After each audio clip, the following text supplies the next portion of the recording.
I think one of the most common refrains that you get from people who advocate an expanded role for government action in society is the notion of market failure. Certainly, this is the most common economic argument for expanding the role of government. Essentially, many economists will say that in certain areas, we can leave things to market forces if the incentives are operating the appropriate way.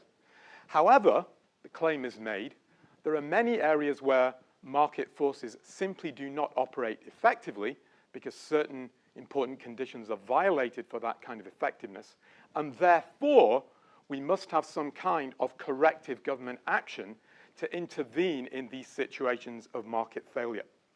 Now, what I want to do in this talk today is to introduce you to a school of thought which challenges head-on this kind of thinking.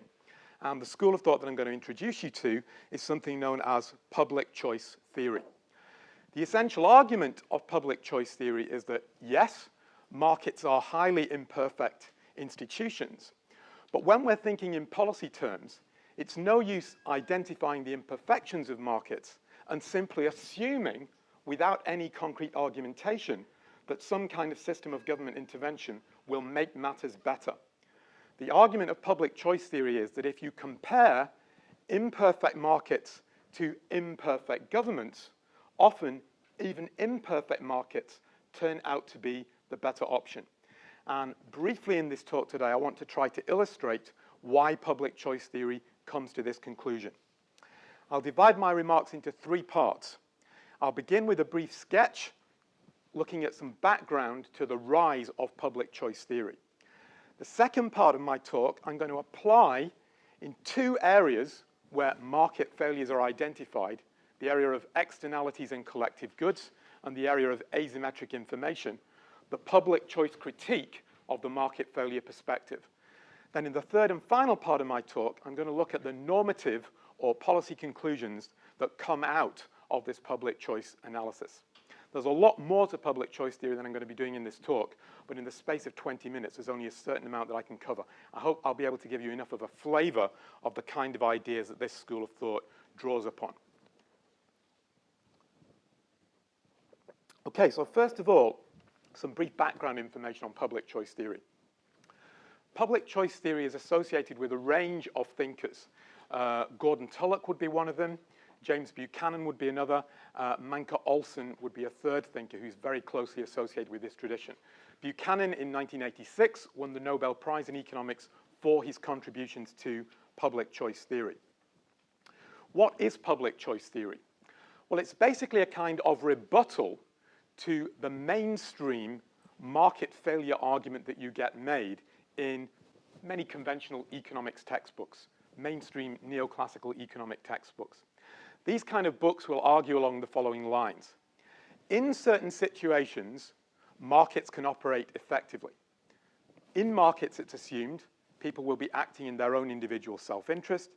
If you get certain institutional and informational conditions right, then allowing the interplay of self-interest to unfold in a marketplace scenario will deliver good results or even optimal results.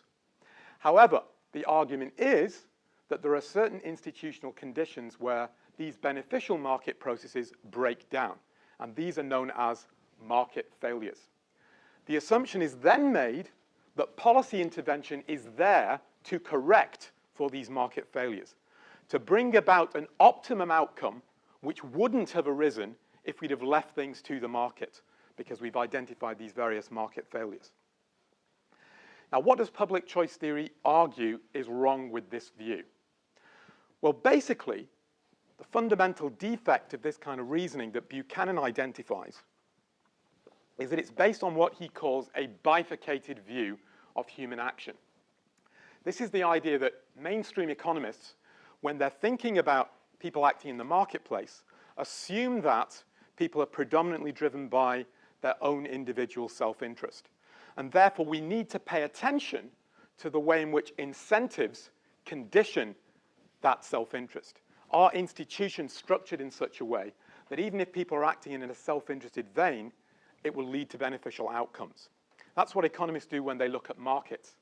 However, many economists, when they've identified certain market failures, jump to the conclusion that government will correct for these failures without making any kind of analysis of what drives the behavior of actors within the political process. Buchanan in particular argues that if we're going to conduct a fair analysis of market failure as opposed to the possibility of government failure, we have to adopt a consistent model of human action.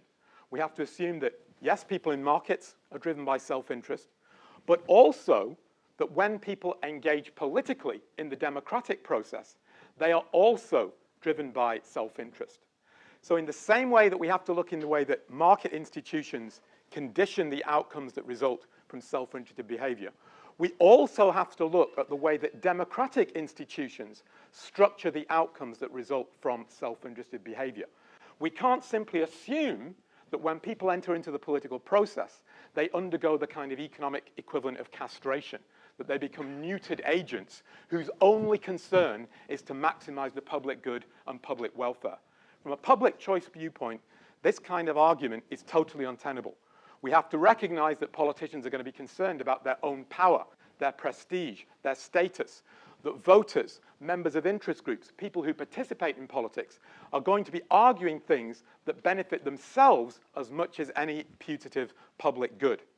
So we need to take this into account and compare the operation of self-interest in a marketplace scenario with the operation of self-interest in the context of democratic politics. Next part of my talk, I want to illustrate how public choice theory uses this type of analysis.